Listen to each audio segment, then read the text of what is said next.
Salut! Bienvenue dans mon nouveau chez moi. Et oui, les choses de la vie font que j'ai un nouveau chez moi. Je vais mettre un peu de joie, un peu de couleur dans toute cette cour qui est un petit peu tristoune, qui n'a pas servi pendant des années. C'est un petit peu sale. Je me suis déjà débarrassé de la cabane et on va faire la suite avec un grand bardage mural qui va aller sur les parpaings avec des bancs et des jardinières et tout ça. Allez, en avant!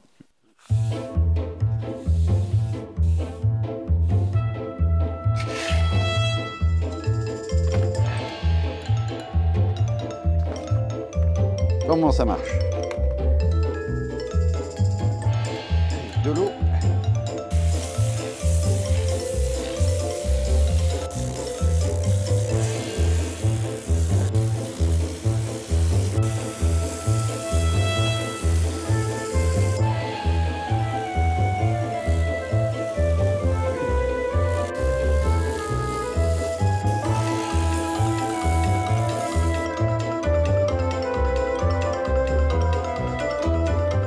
Bon, qu'il pleuve ou qu'il pleuve pas, de toute façon, j'aurais été trempé. Alors maintenant, je vais aller trouver des bouts de bois pour faire ce chantier.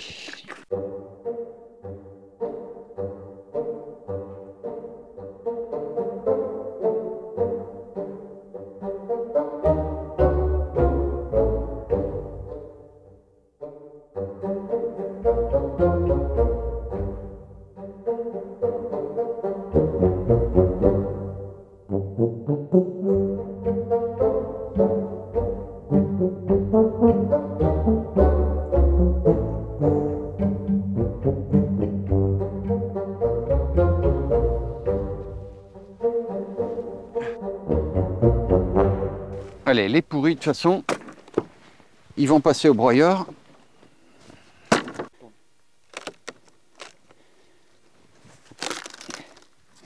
Bon, est-ce que je vais trouver du pas pourri caché dessous? C'est pas du chêne, ça. Ça, c'est du sapin. Où est-ce qu'il est, le chêne?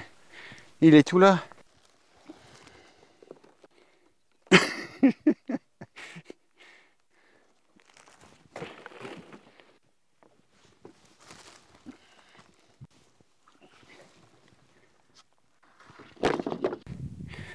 Bon, est-ce que c'est un peu moins pourri, là, maintenant? Peut-être un peu. Allez, je vais commencer à descendre ça. Voilà. Ça, c'est pas trop détrempé. Tout neuf, celui-là. Alors, on sait la pousser à travers le nœud. Tu vois que dans la pile, il y en a des jolis.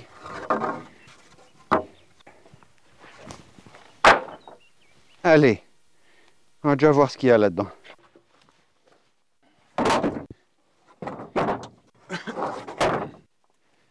Je pense en fait il y en a assez. Et il y aura de quoi faire quelques barbecues.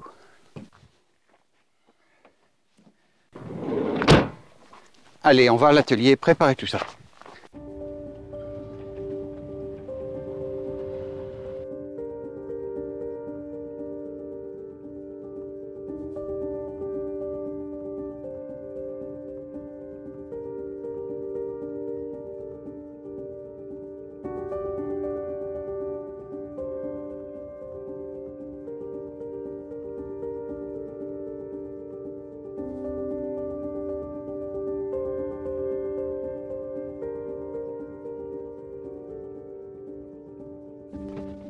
Voilà mon chêne de compétition, rassurez-vous, je ne l'ai pas payé très cher et c'est avec ça que je vais trouver des sections de 60 cm, je n'ai pas besoin de plus, pour faire mon bardage vertical sur le mur en parpaing. Allez, délignage et découpage.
Alors, les jardinières et les bancs. Celui-là, il va faire des jardinières.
« 360 ».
J'ai déjà fait une entaille pour faire la queue d'aronde là-dedans, éviter que ça bourde trop. J'espère que j'ai pas fait trop large à ce niveau-là et je vais juste faire une passe à la CN là-dessus. J'aurais pu faire ça à la défonceuse, mais j'ai une CN, donc je le fais à la CN.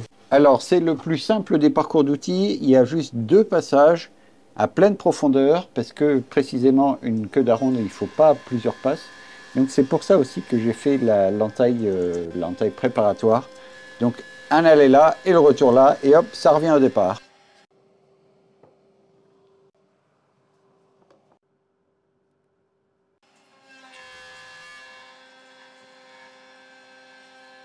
Allez, il m'a fallu littéralement moins de 10 minutes pour faire les 8 queues d'aronde. Il n'y a plus qu'à faire les mâles maintenant.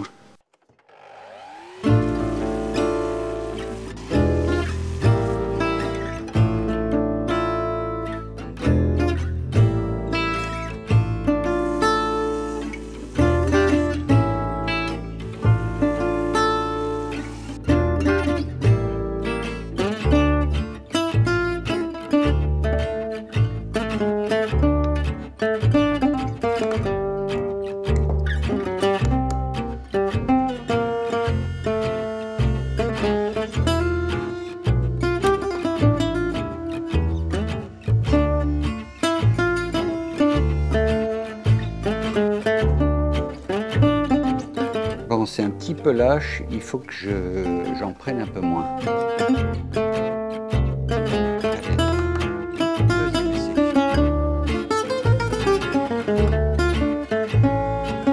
Trop juste, ça va gonfler et ça va éclater.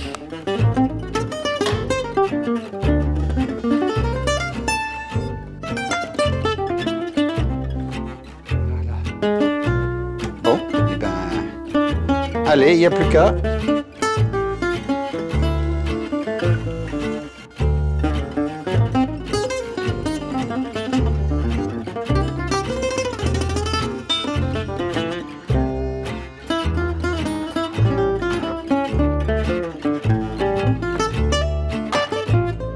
Allez, il n'y a plus que l'assemblage à faire.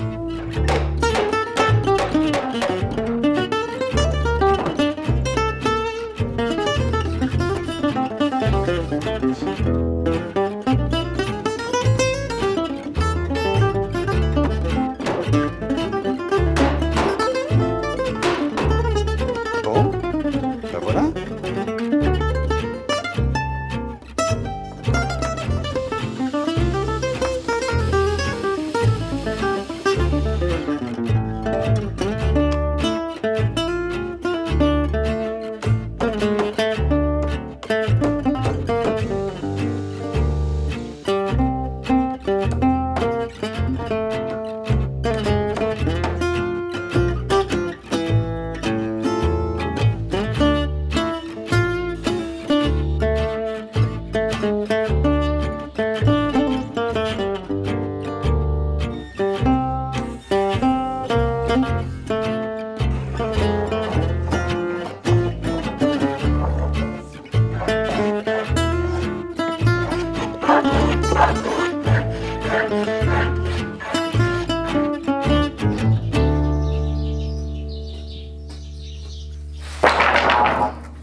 Alors voilà la finition que je vais mettre sur l'ensemble de mon bardage.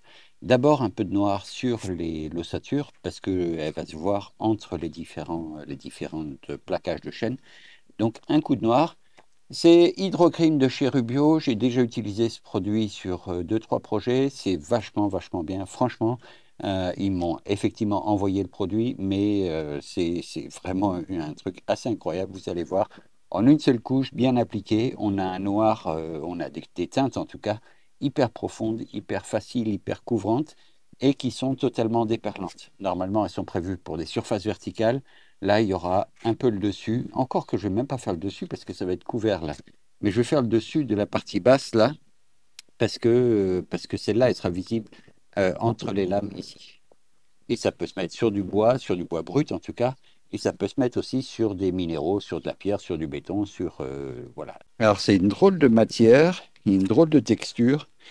Vous voyez, c'est un peu comme une sorte de gelée. Et c'est un peu déroutant au départ, mais c'est un pouvoir couvrant absolument incroyable.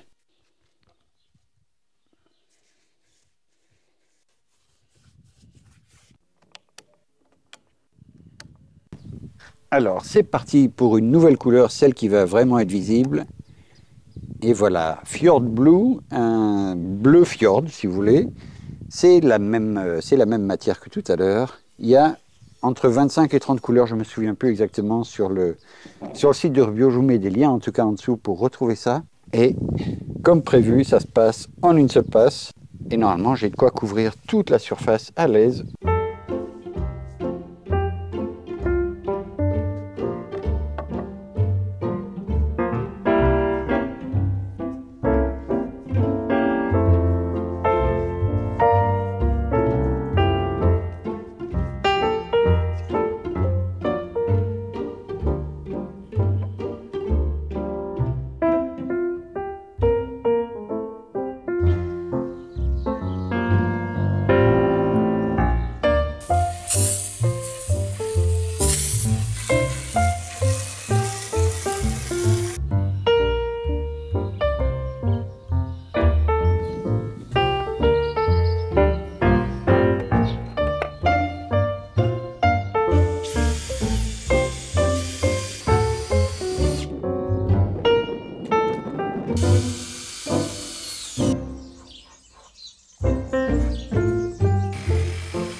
Bon, un petit peu plus et j'allais oublier de mettre un tasseau pour mettre mon bain. Par contre, il faut que je le peigne en noir celui-là.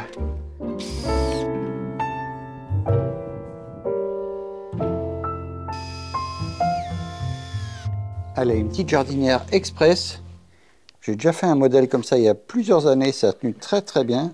Et en plus, c'est pas vilain. En fait, il suffit de croiser les morceaux. Vous allez comprendre.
Bon, allez, à table.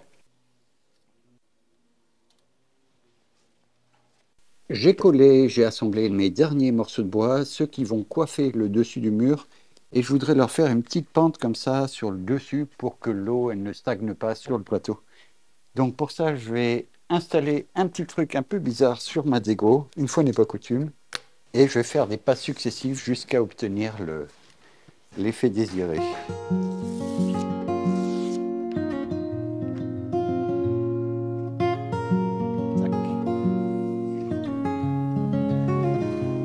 Allez, on y croit.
Rubio Monocoat.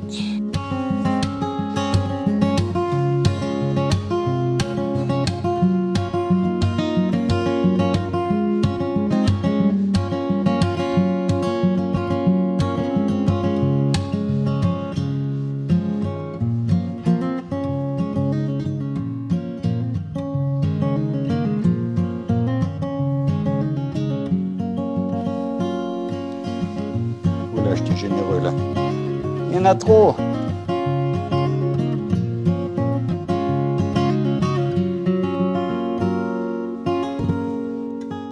Allez, je vais aller ajuster tout ça sur place. Et puis je mettrai un coup de métallisant aussi, histoire d'étanchéifier un peu.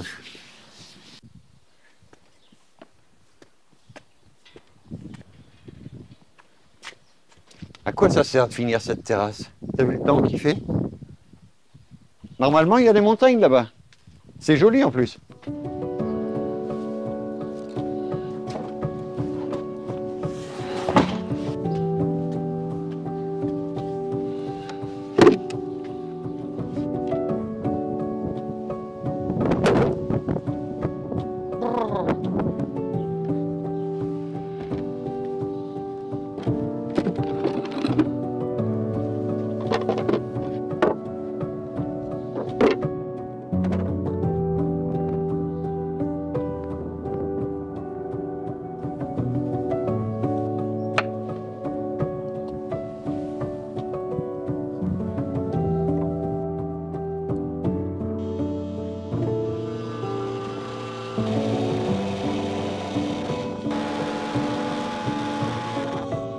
en fait, il faut que je commence de ce côté-ci. Je suis bête.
Normalement, il pleut plus, hein, mais il se marquait nuageux.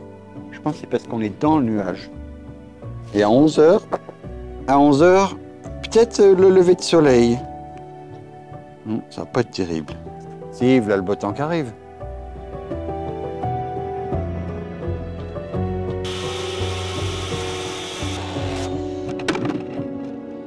Celui-là, il est un petit peu fendu, je vais le recouper.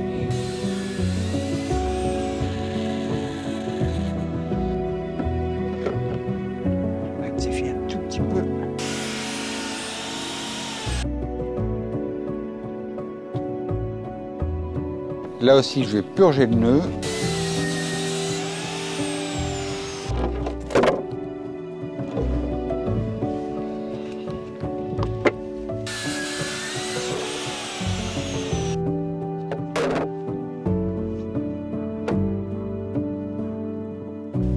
Bon, on s'est rentré un petit peu, il fait un peu plus chaud quand même à l'intérieur. Enfin, il fait bien chaud là.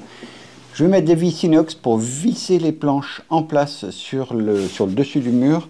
Donc c'est des grandes vis inox, la tête va faire l'étanchéité et j'ai pas les chevilles qu'il faut. Il aurait fallu des chevilles comme ça, sans collerette, mais là c'est du 10 mm. Et en fait je vais utiliser du 8 et je vais juste couper le petit bord de collerette.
Alors ces vis inox, autant elles résistent très bien à l'oxydation, autant elles sont très fragiles, aussi bien au niveau de la tête qu'au niveau de la traction sur la vis.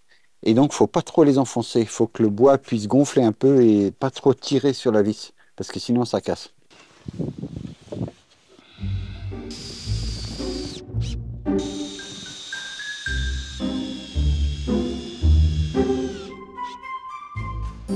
Alors, hier en atelier, j'ai préparé deux petits supports qui vont être à l'arrière pour soutenir un dossier. Désolé, il y a encore beaucoup de vent. Et je vais juste installer ça.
Là, sans argent, ça ira pas bien loin.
Et voilà, pas de problème d'humidité en ce moment, mais je les arrose quand même un peu.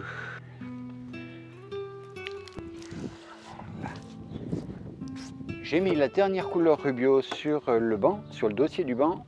Dans la gamme Wood Cream, ça s'appelle Quiet Green, un vert discret, un vert d'eau qu'on peut dire. Voilà comment je fais des vidéos, hein. Vive les vacances!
Il ne reste plus qu'à attendre qu'il fasse un peu meilleur, un peu plus chaud pour vraiment profiter de la terrasse. Alors je trouve que c'est particulièrement bien sorti grâce au Wood Cream de Rubio. D'abord c'est facile à appliquer et ensuite voilà, c'est chouette du premier coup. Les teintes sont super jolies, là il n'y en a que 3 mais il y en a pas loin d'une trentaine de teintes. Donc je vous mets des liens en dessous pour retrouver le descriptif technique. Et puis il y a des liens promotionnels en ce moment avec un code spécial. Allez, c'est dans la description.